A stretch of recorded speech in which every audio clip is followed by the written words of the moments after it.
last Sunday, we just completed our very first Sunday car market, and there was a good turnout. About 60 or 70 of you were there with your cars, and there was a good crowd of potential buyers shopping for their cars. I saw people exchanging their phone numbers. And yeah, so if you've got a car you want to sell and you would like to participate in the next one, right? Do drop it in the comment section below. Let me know. I'm actually planning for the next one with my partners.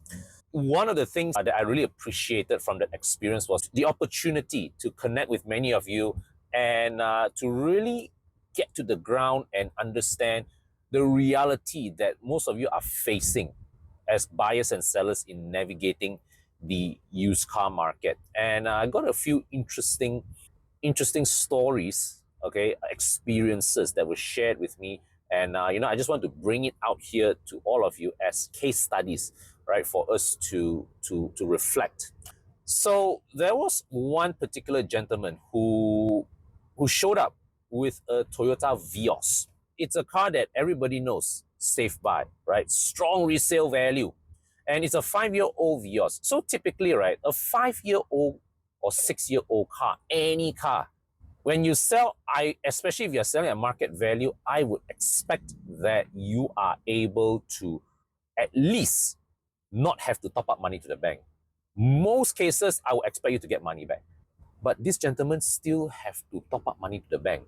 I was thinking, Vios, you paid for 5 years, 6 years, by right, you should be able to get money back. How come? Then I learned this guy took step-up financing. Okay, step-up financing is something that has fallen off my radar because I don't hear about it anymore. But I do know that a few years back, it was very, very strongly promoted. And I've always felt that it was a bad idea. Why is that? You see, the logic when the salesman present to you, it sounds very attractive one. Okay, today this is your salary, right? You pay this much first. Okay, then as you work, your salary will increase, your income will increase, right? Then that time you pay more, lor. That is the logic.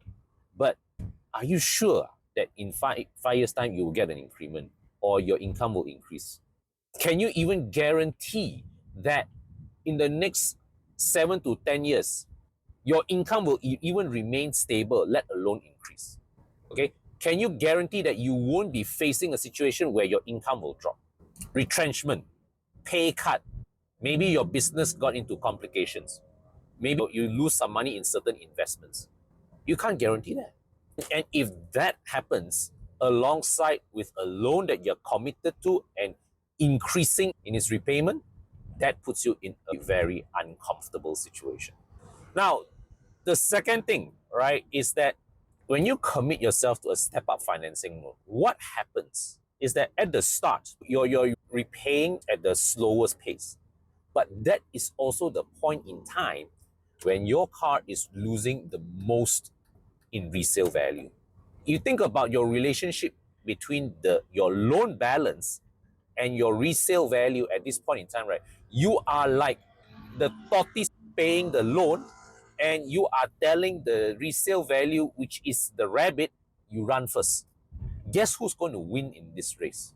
What's going to happen is that because you got off to a slow start in your repayment, you are facing a longer journey to catch up with your car's market value. The third disadvantage, at the other side of the curve, you will be repaying the highest amount of installments when your car is worth the least.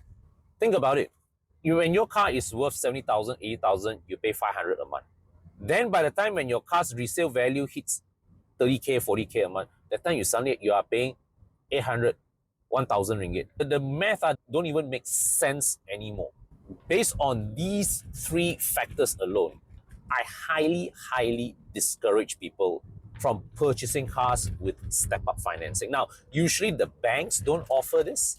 It usually comes from the financing arm of the car companies, an initiative by them to spur sales so that people can buy into their cars ahead of when they can afford it.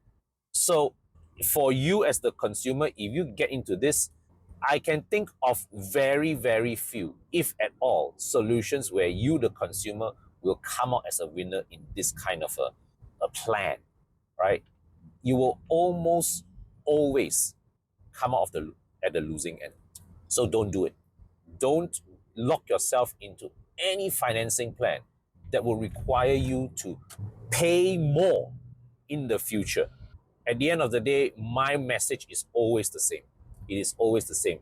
It's good to pursue the cars that you want, that you like, but you must always protect your ability to exit that ownership. This is not about you being able to change cars as you like. This is about you being able to offload the car at any point in time due to circumstances that happen beyond your control. Correct. So, yeah, step up financing. If you have been offered that, don't take it. Don't do it. If the car that you're looking at requires you to use step up financing to be able to afford it, you may want to consider buying something cheaper instead. Buy something that you can afford to pay off using the conventional financing model, or better still, pay off within a shorter time frame, within a 5 year, 7 year time frame. Because why? The thing is, you have to think, if you think longer term, if you protect your ability to exit the car ownership at any point in time, what this means is that if suddenly an opportunity comes for you to buy the car that you really like, right, when you can afford it, the car that you have now, you can let go, either without having to top up any cash, or you can get some cash back. You can put it as a down payment for your next car. But how are you going to put down payment for your next car when you need to come out money to settle the loan of the one that you're selling, right? So think about that. And let me know in the comment section below your thoughts. I'm especially curious to hear from you. If you have went through the step-up financing model, what was it like for you? Was it as per what I described? Or maybe you have a positive experience about it, right? The step-up financing model allowed you to acquire the car that you really wanted at a pace that you can afford, and maybe knowing ahead that you are having to pay more, it motivated you to work harder and increase your income at a faster rate than your installments are going up. Okay, so really interested to hear from you, curious to hear from you. Drop a line in the comment section below, and of course, if you are looking for help to sell your car and get as much money back from the sale, you can also fill in the form in the description section below, and my team will be in touch. All right, so until my next video, take care, stay safe, see you soon.